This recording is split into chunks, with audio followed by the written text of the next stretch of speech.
안녕하세요. 연합인포맥스 선임기자 워싱턴이 선재규입니다. 오늘은 2021년 2월 26일 금요일입니다. 파월 연준 의장이 이번 주에 미국 상원, 하원 금융위원회에 잇따라 출석했고, 또 그래서 이제 그 통화정책 얘기를 하는데 한마디로 시장한테 너무 걱정하지 말라는 메시지를 아주 잇따라서 던졌습니다. 심지어는 그 하원 그 청문회에 가서는요, 인플레 목표치 달성에 3년 이상 걸릴 수 있다, 이런 그 시점까지도 제시를 했는데, 그래서 좀 이게 약발이 좀 먹히는 듯 했는데, 오늘 새벽에 지금 외신들 분석을 보면요, 뭐 약발이 빠르게 지금 빠지는 것 같다. 지금 미국 10년물 그 국채 금리가 지금 오늘 새벽에 1.6% 뚫었다가 한 1.52% 정도로 조금 좀 주저앉았는데, 지금 제가 지난주에 그렇게 말씀드렸죠. 1.5% 가는데 한 3개월 정도 걸리지 않겠느냐는 그런 얘기를 했는데, 불과 3개월을 고사하고 지금 3, 4일 만에 이렇게 지금 1.5%를 돌파를 한 셈입니다. 지금 속도가 굉장히 빠릅니다. 그래서 지금 시장은 파월 의장이 그렇게, 그 다음에 파월 의장 말고 또 연방준비은행 총재들이 잇따라서 걱정하지 말라고 충분히 우리가 예고한다는 얘기를 하는데도 계속 고개를 갸우뚱하고 있습니다. 지금 이렇게 시장이 참 그야말로 막 헷갈리는 상황이 됐는데요. 이런 가운데 미국 내셔널 증권의 아트 호건 수석시장 전략가가 아주 좀 이렇게 지금 시점에 맞는 그런 충고를 했습니다. 그래서 소개를 좀 해드릴게요. 금리 상승 때문에 자금을 주식에서 채권 쪽으로 옮겨야 할지를 고민하기보다는 왜 금리가 이렇게 빠르게 뛰는지 그 구조를 이해하는 게 중요하다고 말을 했습니다. 그러면서 아직은 채권 금리가 그렇게 포트폴리오를 바꿔야 할 정도로 그런 수준에 도달하지는 않았다고 본다. 그러면서 백신 보급이 지금 갈수록 늘어나고 있고, 또 신규 확진자도 줄어든다. 물론 이제 변이 걱정들은 많지만요. 그래서 미국 경제가 올 하반기에는 더 나아질 거다. 그래서 금리가 더 뛸 걸로 보는 거라는 지적을 했습니다. 그러면서 지금 팬데믹 상황에서는 바벨 전략을 구사하는 게 좋다. 바벨 전략 아시죠? 역계 양쪽 추에 있어가지고 이제 위험 균형을 서로 이렇게 맞춘다는 그런 전략인데, 그래서 자기는 그야말로 클래식한 전략인 주식 채권 6대4 포트폴리오를 유지하고 있다. 다만 2달에 한 번씩 균형을 조정한다. 그러면서 그동안에 경기 순환주를 많이 쌓아놨는데 그 균형을 맞추기 위해서 기술주하고 성장주도 추가할 계획이라고 소개를 했습니다. 이 사람은 아직도 낙관을 합니다. 연말 S&P 목표치를 4,300으로 지금 보고 있는데요. 또 다우존스가 컨텍스트 캐피탈 파트너스의 존 컬버슨 CIO 분석을 2월 24일자에 전했습니다. 국채 수익률이 치솟으면서 이런 6대4 전통적인 포트폴리오 기반이 약화될 수 있다는 지적을 했습니다. 이 사람은. 채권 시장의 듀레이션 위험이 역사적으로 최고치에 달해서 금리 상승에 대한 민감도가 굉장히 커지고 있다는 경고를 했습니다. 그래서 현재 성장주 비중이 높아지는 거다 했고요. 그리고 이 성장주는 통상적으로 듀레이션에 매우 민감하다고 했습니다. 따라서 리테일 투자자들이 전통적인 듀레이션 지향 자산 말고 다른 상품을 찾게 될 거라는 전망도 했습니다. 모건 스탠리 분석은요, 파월 메시지를 어떻게 분석을 했냐면은 수익률 곡선이 더 가팔라질 거라는 의미로 보는 게 좋겠다고 했습니다. 모건 스탠리 매슈 혼바흐 매크로 전략 글로벌 헤드 CNBC하고 대답을 했는데요. 파월 증언을 어떻게 봐야 하겠습니까? 이렇게 물어보니까 한마디로 국채 수익률 곡선이 스티프닝을 이어갈 거라는 점을 시사한 거다, 이렇게 대답을 했습니다. 그러면서 파월이 의회에서 증언하면서 지난 6개월간의 금리 상승을 자기는 크게 문제시 않는다고 하는데, 왜냐하면 이게 경기 회복을 시사하는 긍정적인 이유로 올랐기 때문이라는 말한 점을 상기시켰습니다. 홈바울은 연준이 장기 금리 상승은 용인하는 것 같다. 반면에 원화기 탓에 단기물 금리는 제로 수준을 유지할 거다. 이것 때문에 수익률 곡선이 가팔라지는 거라고 설명을 했습니다. 그리고 지금 10년물 금리가 2% 정도까지 뛸 거다 했는데, 지금 불과 한 며칠 전만 해도 조금 멀어 보였는데 지금 뭐 상황은 뭐, 야, 이거 정말 금방 되는 거 아니야? 이런 얘기들이 많습니다. 그리고 또 기술주를 포함한 그 성장주가 국채금리 상승세 때문에 하락할 거냐? 이렇게 질문을 받고는 주식 약세와 자연스럽게 연관을 지을 그런 그 유형의 금리 상승은 아니라고 본다. 했습니다. 그러면서 그 2013년 기억하시죠? 금리가 3개월 새에 150bp가 치솟았는데 그때하고는 양상이 다르다. 그러면서 이 사람 얘기는 그 장기물 금리가 연준이 추정하는 그 중립 수준이 2.5%가 돼야지 증시가 영향을 받을 거라고 자기는 본다고 했습니다. 이와 관련해서 브렉록의 그 릭 라이더 CIO가 오늘 새벽에 분석한 게 오늘 새벽에 들어왔는데요.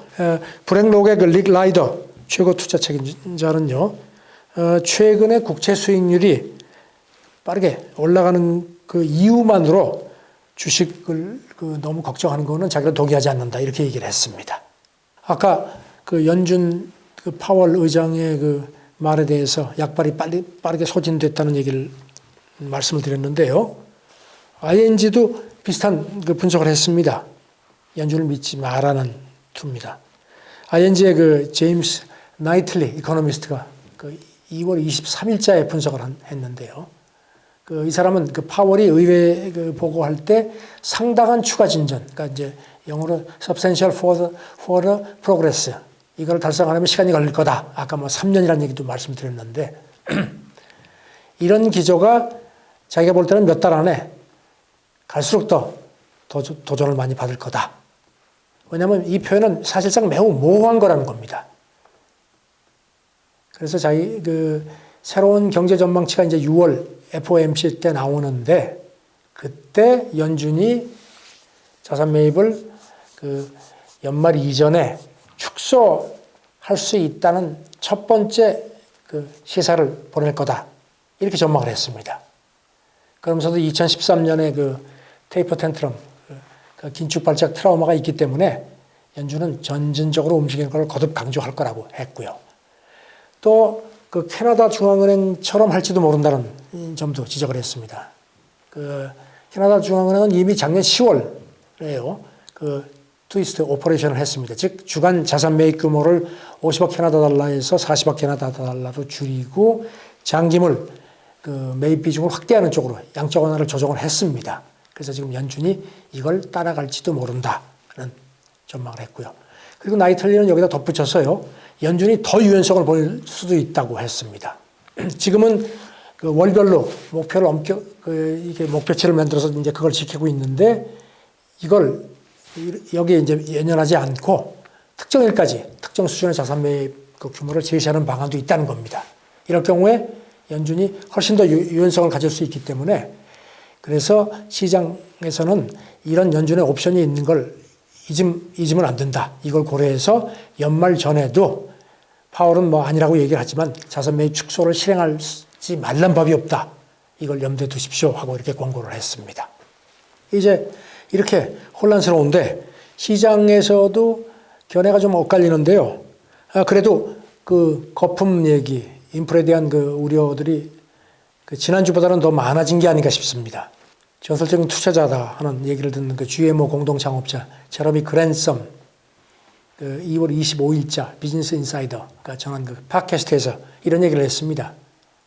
증시에 지금 전에 없이 많은 개미들이 들이닥쳤다. 그래서 그 개미들이 만든 거품이 역사적 수준으로 올라갔다. 그러니까 이게 지금 전과는 달리 기관 말이 아닌 개미들이 만든 거품이라는 점을 자기는 주목한다고 했습니다. 그리고 문제는 이런 개미들을 멈추게 하는 게 매우 어렵다는 게 그게 자기는 참 걱정스럽다. 그러면서 이제 자기가 그 당한 사례를 하나 얘기했습니다. 비트코인이 최근 열기가 엄청나가지고 주변에다가 매우 부정적인 얘기를 했는데 7살 이후에 가장 끔찍한 모욕을 당했다. 그야말로 진짜 뭐 맞아 죽을 뻔했다는 식의 얘기를 했습니다. CFRA의 그 샘 스토벌 수석 투자 전략가도요. 그 미국 증시 조정을 경고하는 신호가 점점 더 뚜렷해진다고 얘기를 했습니다. 그래서 지금은 증시가 조정될 거냐 이런 걸 생각하기보다는 언제 조정이 이루어진 건지를 좀 더 꼼꼼하게 보는 게 중요하다. 그런 시점이 됐다고 강조했습니다. 그리고 자기 견해를 뒷받침하는 네 가지 지표를 이제 제시를 했는데요. 첫 번째는 미국의 GDP 대비 S&P 지수, 시가총액 그 지수를 잘 봐라. 이 비율이 140%로 지금 사상 최고 수준까지 올라갔다는 겁니다. 이게 지난 60년간의 그 평균치가 62%인데 훨씬 더 웃돈다. 경고를 했고요. 두 번째는 주식 담보 대출이 크게 늘어나는 점, 이건 뭐 아시겠지만 그걸 상기시켰습니다. 세 번째는 성장주하고 가치주 격차가 20년 사이에 가장 크게 붉어졌다. 그만큼 불안감이 커졌다는 얘기입니다. 마지막으로 이제 S&P 종목의 50% 이상이 200일 이동평균선을 웃도는 현상이 지금 15주째 이어지고 있다. 그러면서 이런 현상이 지난 25년 사이 4번 나타났다고 상기시켰습니다. 그리고 영화 빅숏 그 주인공 아시죠? 마이클 버리. 이 사람은 그 미국 주택시장 그 붕괴를 정확히 예고를 해서 맞췄던 사람인데 이 사람도 같은 경고를 했습니다. 지금 이제 사이온 자산 운용을 이제 만들어서 운영하고 있는데 자기 트위터에 지난 2월 20일자 트위터에 이렇게 썼습니다. 시장이 칼날 위에서 춤을 춘다. 그럼 난무하는 투기 그다음에 B2 이게 증시를 붕괴 직전까지 몰고 있다고 자기는 본다. 이렇게 경고를 했습니다. 그러면서 S&P 지수가 올라가고 그다음에 신용증거금도 최근 몇 달 사이에 급증하고 있다. 이런 차트도 제시를 했습니다. 우리는 내가 예전에 월가에 그렇게 주택 거품을 경고를 했는데 내 말을 듣지 않았는데 지금도 그런 상황이다. 두고 봐라. 그렇게 경고를 했습니다. 이렇게 경고가 나오지만 하지만 지금 쫄 필요 없어. 그런 목소리가 여전히 많이 있습니다. RBC 캐피탈의 그 로리 칼바시나 미국 주식 전략 헤드가 얘기를 했는데요. 미국 국채 금리가 빠르게 올라가는데 이게 지금 증시 강세 흐름 자체를 흔들 정도는 아니라고 본다고 얘기를 했습니다. 그러면서 배당 수익률하고 주가 수익률, 금리하고 주가의 상관관계 등을 보면은 올해는 주식이 떨어지는 해가 아니다. 자기 생각은 그렇다는 겁니다. 칼바시나는요, 지금 S&P 지수 그 배당 수익률이 연초보다는 떨어졌지만 아직은 10년물 금리를 웃도는 상황이다. 다시 말하자면 S&P 지수 단기 조정의 근거는 있다. 하지만 장기적으로 투자자들이 출구로 나가야 한다는 신호는 아닌 것 같다고 얘기를 했습니다. 그러면서 10년물 금리가 2.75%를 넘어가면은 그때는 미국 증시에 문제가 생길 거다라는 전망도 덧붙였습니다. 헤지펀드 브리지워터 어소시에이츠 창업자 레이 달리오 자기 블로그에서 이런 지적을 했습니다. 이 사람도 좀 낙관론자입니다. 증시에 거품이 끼기는 했다. 하지만 일부에서 걱정하는 만큼 심각한 거품 속에 들어가 있는 건 아니다. 라는 표현을 했습니다. 그래서 자기가 6가지 수치를 통해서 분석을 해봤는데 증시가 지속 불가능한 높은 가격으로 정의되는 거품 상태에 있는지를 아직까지는 자기는 확신하지 못하겠다는 설명을 했습니다. 그러면서 미국 증시 상위 1000개 종목 가운데 5%가 현재 수준을 지탱할 수 없는 거품 영역에 있다. 아직은 그렇게 일부라는 진단도 덧붙였습니다. 블랙록 스카티엘 전략가는요, 지난 2월 23일 CNBC하고 대담을 했습니다.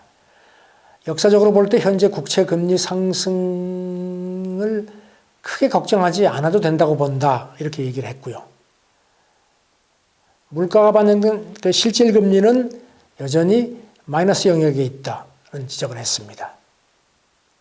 그리고 금융위기 때의 경제 충격하고 부양책 규모하고 비교하면 지금은 훨씬 더 공격적으로 대처를 하고 있다는 얘기를 했습니다. 이런 점이 제대로 반영이 안 됐다고 자기는 본다고 얘기를 했습니다. 그러면서 팬데믹 초기인 그 작년 3월 이후에 기대 물가는 1.2% 정도 올랐는데 반면에 명목금리는 0.5% 뛰는데 그쳐서 실질금리는 마이너스 영역에 있는 거다 아직 이렇게 얘기를 했고요. 이 사람은 또 최근에 그 기술주 우려가 나오는 데 대해서도 시간이 지나면서 변동성이 있겠지만 팬데믹 때문에 비대면이 이제 뉴 노멀이 됐다.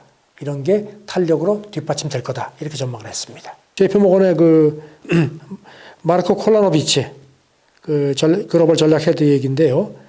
이 사람은 이런 표현을 썼습니다. 거품이 낀 거는 주가가 아니고 공포다. 공포지수하고 실제 변동성 간의 괴리가 크다. 이렇게 얘기를 했는데요. 좌우지간 지난주에 비해서는 그 거품 경고가 좀 많아졌습니다. 아까 그 바벨 전략 말씀을 드렸는데 추 조절을 잘 하셔야겠습니다. 감사합니다.